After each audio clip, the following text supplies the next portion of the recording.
Today's video is sponsored by W Jitterless Energy Blend, formulated to give you the focus and energy with no jitters or crash. Their formula contains vitamins, amino acids, and nootropics, including the patented Neurofactor, with more than 10 different flavors to enjoy and start your day strong. Are you ready to try W? Visit W.gg today and use promo code ARROWWAN to save 10% on your purchase today. Hey, what's going on, everybody? Welcome back to another episode right here on the channel. Be sure you hit that like, subscribe button down below if you enjoy the content that I've been bringing out on here. Without any further ado, let's get into today's video. So I figured today would be a good day to do something a little bit different, since I do play guitar. I have been a musician for the last 20-some years. Now, I'm not up to standards like Dimebag Darrell and such, but I do know how to play a mean lick and such. Now, I do happen to have with me, the only guitar that I own right now is a Ibanez GO, which is a pretty good guitar. Ibanez guitars, they are very up, they're very up to date when it comes to their sound, their pickup, and all that. And I do love this guitar a good bit. I do use it a lot when I'm practicing or playing anything random at all. But what I want to do is bring you guys a how-to video of how to change the strings on a guitar. So let's get into that. Alright, so when restringing your guitar, there is a process to doing it, especially when it comes to the strings. Now, you can go to your local guitar center, or you can find them online on a different website, and you can buy different guitar strings to your liking, to how you play, how the strings feel, what type of sound you're going with, the quality of the strings and such. Now, for me personally, I usually go with Ernie balls, slinkies. These are power slinkies. And usually they will tell you, they usually give you legendary players that play them, but they also give you a profile on the back to the strings, like the output, the treble, bass, mid, and such. So depending on your style of playing and how you want your sound to output, you will go with a different style of guitar strings. So for me, even though I picked Ernie Ball Slinky, they're usually pretty cheap. They're pretty easy to install, of course. Well, all strings are easy to install. Now, how do you get the strings on there? You usually need about 1 or 2 tools to take care of this job. And it's a simple process, anywhere between 5 and 10 minutes that you can take care of this.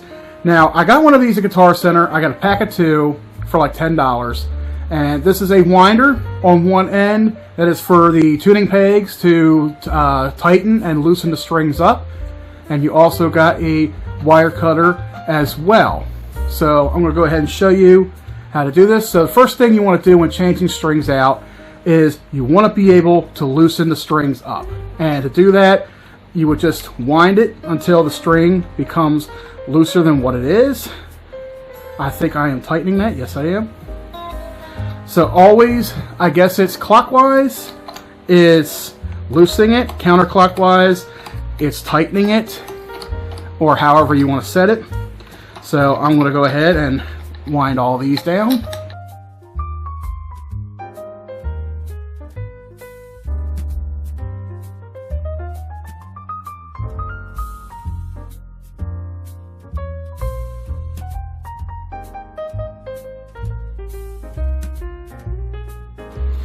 Okay, now that I got all that winded down, you'll want to try to pull the string out from the tuning pegs. Sometimes they can get caught depending on how they are wounded inside of the tuning peg itself. Like this one right here is a little bit too, there we go, and so forth. This one needs to be unwound just a little bit. And that's usually depending on how much of the string you actually put into it when you wind the string up and around the tuning pegs. You also want to be careful too, because some of these can be pretty sharp as well on the ends. Now, even for this little nub right here, I'm having a little bit of complication getting off, so I'll just take the cutters right here and try to cut the excess off and pull this out. Once again, be careful when it comes out, because these can be very sharp points and they can prick you pretty badly. So now they got to go down here to the bridge and come out through the back. So before we can get these strings out through down here, we are going to have to cut off the excess up here. That way they can fit through the holes a little more easier.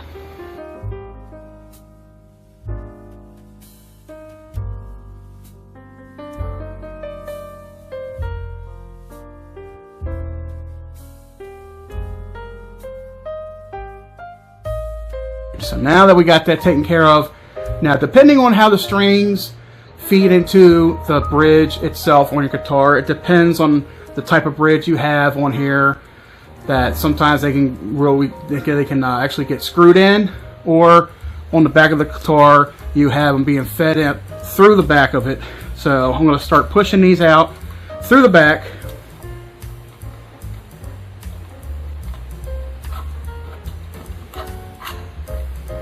And as you can see in the back, they are all coming through here. So we're going to rake all of them out. And there are your used strings.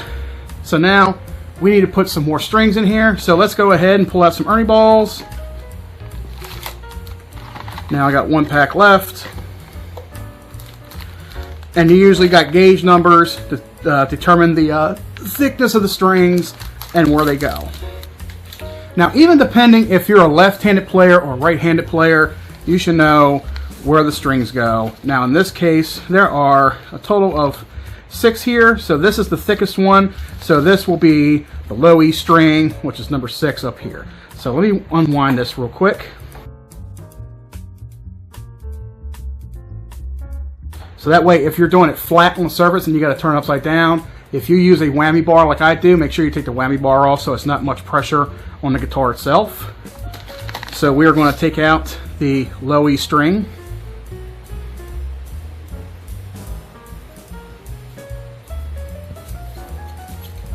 And like I said, also depending on if you're a left-handed or right-handed guitarist, I am right-handed of course, so this string will go into the bottom hole like so. So you feed that in there and you will pull the excess out through the other end. Now these little notches right here keep the string in place down near the bridge, especially if you buy strings for a steel string guitar that's acoustic. They will have little notches like this as well to hold them in place. So now we get the first string through, let's get the other ones in there as well.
Alright, so now that we got all the strings pulled through in their proper spots, let's go ahead and wind them up right up here past the nut and into the tuning pegs, and we will tune them and we'll try it out.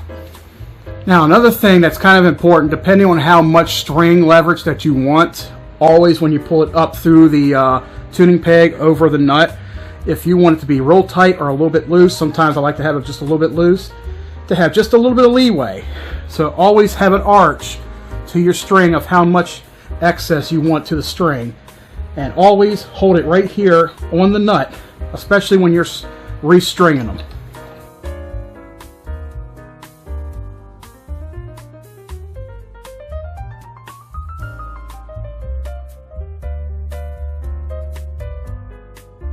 Also, you don't want to tighten it too much, but you want to make sure that you are able to pick at it and make sure that it's in the groove up here in the nut.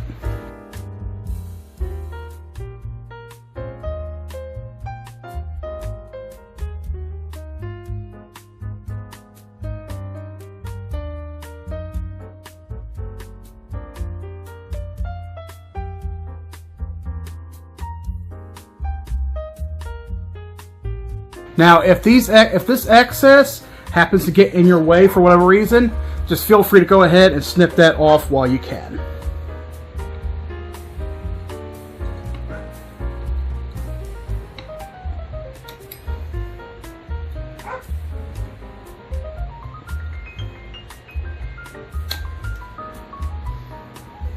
snip those and just continue.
Okay, so now that we got the guitar nicely strung up and all, and let's tighten this up a little bit. Like I said, it's always good to have a little bit of excess when you're putting the strings in, especially when you're tightening them up around here, up near the tuning pegs are in the head. And now I can go ahead and screw back on my whammy bar. Get that in nice and tight. Usually you can get these from Guitar Center. I got mine in a pack of 5 from Amazon for about $10. But that's if you choose to play songs or have the addition of a whammy to songs, especially for stuff like anything played by Van Halen or Pantera. Now that we got this thing restrung, let's go ahead and give it a tune, see how she sounds, and we will go from there. So now that we got the guitar all strung up, brand new Ernie Ball Slinky strings on it, like I said, you the preferred user, you can select whatever strings that you want to your playability, to your standards of how you play. Now, how am I going to tune this guitar? Well, people usually have portable tuners. Nowadays, you've got apps on your phones that can tune a guitar. I don't have a high-end amplifier. I don't have any of the hookups or anything because due to budget costs. But I do, however, have a program on my PC, as you see right here in the background. This is Amplitude 4. I use the free version. It comes with free setups of speakers and such. You can buy packs on there if you want to, but I use it for an amplifier going through my computer, and I will do a separate video on that for you guys. But let's go to the tuner here because I want to be able to tune this to standard tuning. I want to make sure you guys can hear that.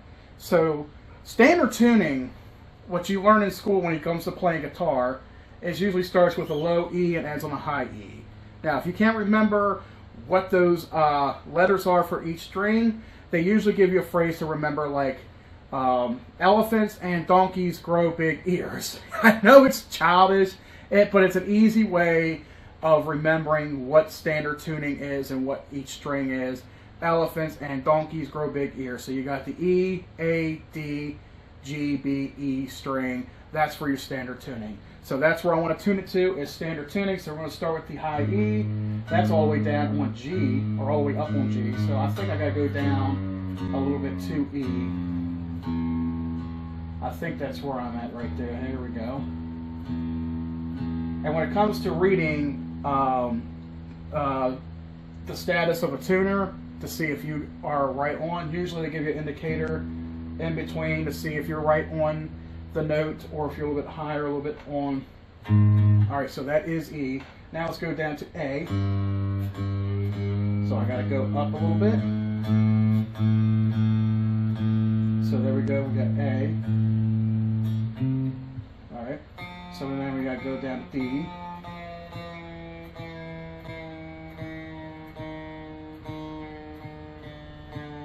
Sometimes it'll even feel a little strange playing with new strings. You gotta get them, you gotta get used to them, you gotta get them kicked in there. Now let's go down to the G string. We gotta go up a little bit. I was almost there, G. There we go. Now we gotta go to B, just up a little bit. And now we got the E. We gotta go up like 2 whole steps.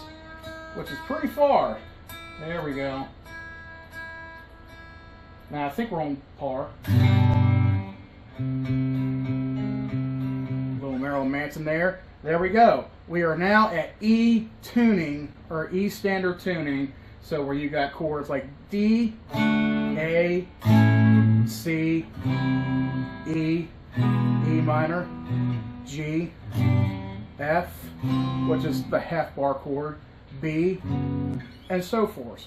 Now, this comes in handy. Like I said, I'm going to do a whole separate video on this of how I use the computer as an amplifier. So I hope you guys enjoyed today's video. Please leave a like and subscribe down below if you like this video, if you found this video very interesting and informative on how to restring your guitar and how to tune it. And until next time, until I see you guys next time, stay tuned. I'll catch you in the next one.